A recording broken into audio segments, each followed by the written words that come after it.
Hello, everybody. Welcome back to Oscars. Trevor here, and I saw The People's Joker at the Chicago International Film Festival, and oh my god, I have been excited about this film for a long time since it was like pulled from TIFF, and you can look up the entire story behind how this ended up actually coming out. It is wild, lots of rights issues, but the film is fully protected. It is, fully protected by fair use and satire, all those types of things. And I am just so happy that it is out, at least in festivals. And the screen that I watched was the last time they were going to be able to use specific music or anything like that.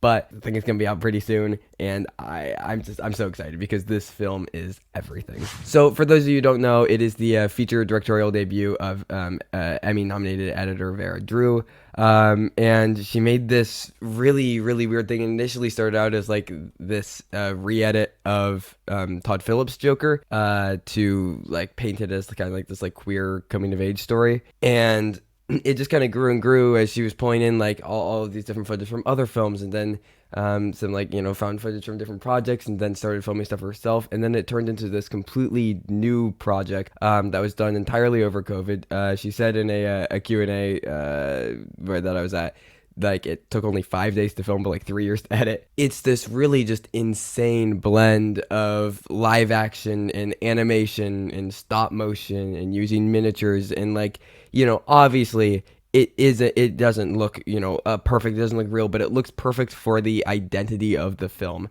And I think that's really important to recognize. We always think about like, oh, what are good visual effects, and it's like they look the most realistic. That's what good cinematography is, things that look the most realistic. No, good cinematography isn't like lots of like shadows and contrast, and like that may be a pretty image, but good cinematography is something that services the film. And this film is dirty, and it's grimy, and it's like messy, and it is perfect for every single like thematic beat that the film is trying to put across. It's just, I don't know, I feel like I'm already rambling. This film is like why I love cinema, and that sounds incredibly hyperbolic, but it's just like a bunch of people coming together to just make something, and just put all of their creative energy and passion and everything just all into this project.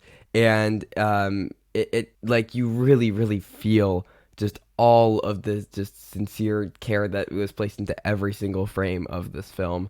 I just absolutely adored it. So, okay, I got sidetracked. The film, it's about an aspiring clown with grappling with her gender identity. And it's set in the Batman world, and she wants to be a Joker, and it goes through all of the Batman rogues gallery, and we have a Penguin, a Riddler, all these different characters. Batman is there. There's also an SNL parody and Lorne Michaels that is very central to the plot that I will not get into because it is very funny, and I think that you should go into this film as blind as you possibly can. But it is just really explicitly, it's a Batman parody. But the direction that Vera Drew decides to take with this, it's really abstract. And like obviously you can make the very direct connection of like the abstractness of the film and its form and everything like that is a very direct connection to the characters' struggles with gender identity. But even beyond that, like thematic and textual relationship, it's just really fun. All of the weird kind of creative ways that the film goes to accomplish everything that it wants, because this was obviously not a high budget film. It was pieced together with limited resources, but Vera Drew was able to do what I think all of the great artists do, is they take their constraints and turn them into something that makes the project even better. And that's where we get into that kind of like thematic textual relationship. Like it all really works. While at the same time, it's kind of pushing the boundaries of what contemporary cinema can be into completely new directions. It makes me really excited about just the future of film, and what the very online generation, mine, is going to be able to make. Every weird, strange, off-the-wall idea of how you can construct a film. This breaks all of the rules about what you're supposed to do within a film, and how a film is supposed to look, and how it's supposed to be edited. But it still feels very sincere and very real, and none of it feels like it's a gimmick at all. Because at its core, this really is just a very human film about a trans woman coming out and struggling with her identity.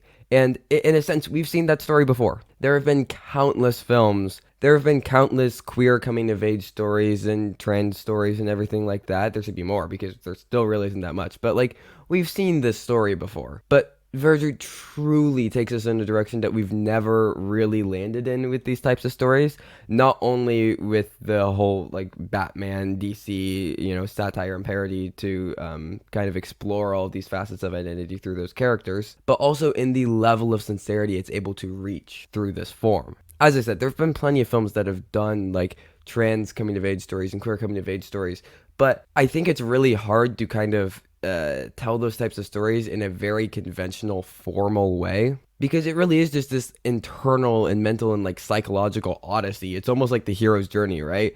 You start out in a place of comfort, but something's wrong, and then you go out searching and you go out looking, and you reach a lot of low points.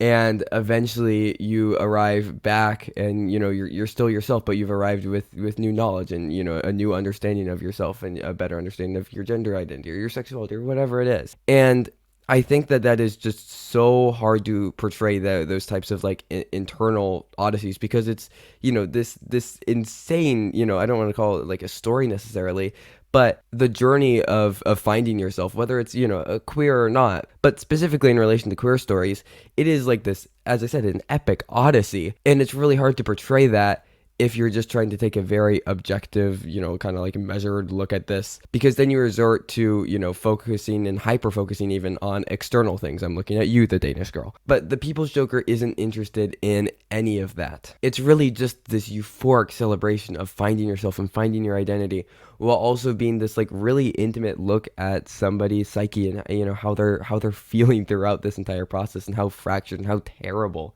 that can be. I don't know. I feel like I'm not entirely articulating this all that well, but I don't know if I'm ever really going to be able to articulate like just how special this film is and how much it means to me.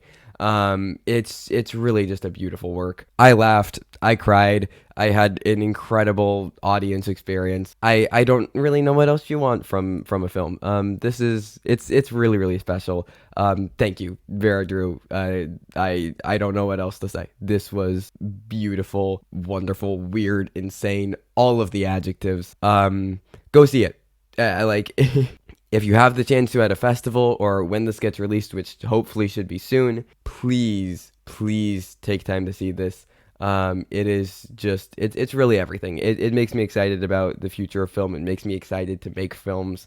It's kind of perfect. So anyways, those are my thoughts on The People's Joker. There are links to support the SAG strikes in the description. You can also follow me on social media in the description if that's something that you're interested in. But until next time, thank you everybody for watching. Gonna have more Chicago International Film Festival coverage coming up very shortly. And go watch The People's Joker. All right, stay safe everybody, and goodbye.